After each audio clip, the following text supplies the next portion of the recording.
What do Americans think of Mexico? They think it's a corrupt, unstable country. I'm not making this up, just quoting a YouGov poll from 2016. Watch Hollywood movies and you'll know it's true.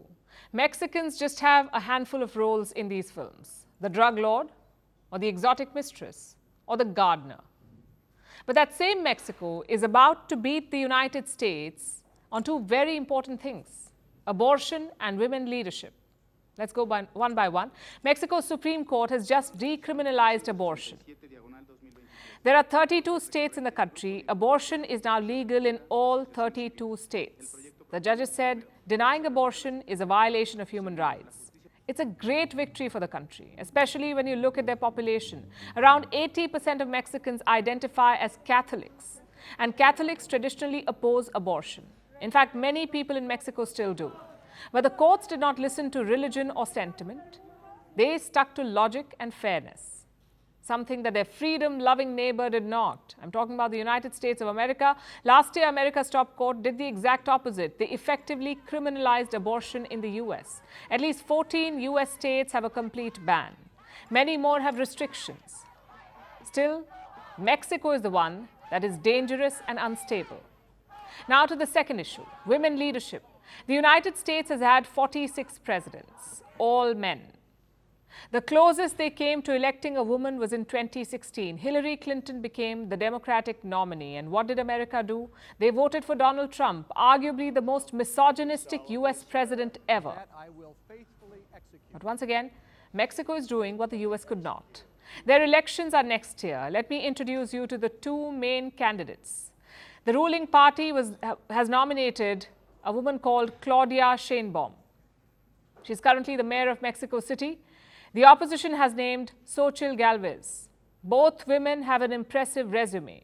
Sheinbaum used to be a climate scientist. Gálvez went on from being a street vendor to a tech titan. The odds are in Claudia Sheinbaum's favor. She is seen as the current president's successor. But a larger point is this: whatever happens, Mexico will have a woman president in 2024, their first ever. And to give you some context, Mexico's current system and constitution date back to 1917. But America's?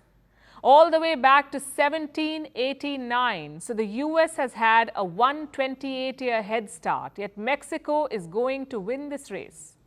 The US economy is around 16 times bigger than Mexico. They have a lot more money. They're also much louder. The US keeps claiming to be the brand ambassador of rights and freedoms. They keep releasing preachy reports. Mexico does not do any of that. But in the end, who gets the job done? Mexico. My point is very simple. You don't need an outsized economy for gender equality. You don't have to make a lot of noise. You just need the right intentions. Mexico has that. America does not. As a result, 66 million women in Mexico will have the right to abortion. But 1 in 3 women in America do not have that right. They have to cross state borders, travel hundreds of kilometers, escape anti-abortion crusaders. And for what? To do something that is perfectly legal in the so-called corrupt and unstable country of Mexico. And don't get me wrong, this does not mean that Mexico is some paradise. For example, gender violence is a major problem there. Recent surveys found that 7 in 10 women had experienced some sort of violence. And those are horrible numbers, and Mexico needs to work on them. But on these two indicators, Mexico is doing better: abortion and women leadership. In fact, most of Latin America is. Abortion is now legal in Colombia, Cuba, Uruguay, and Argentina.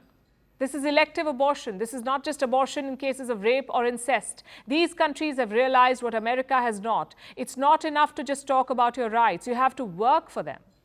You cannot hide behind religion and ideology. Around 70% of Latin America is Catholic, yet most of these countries permit abortion. So what is stopping the US from doing the same?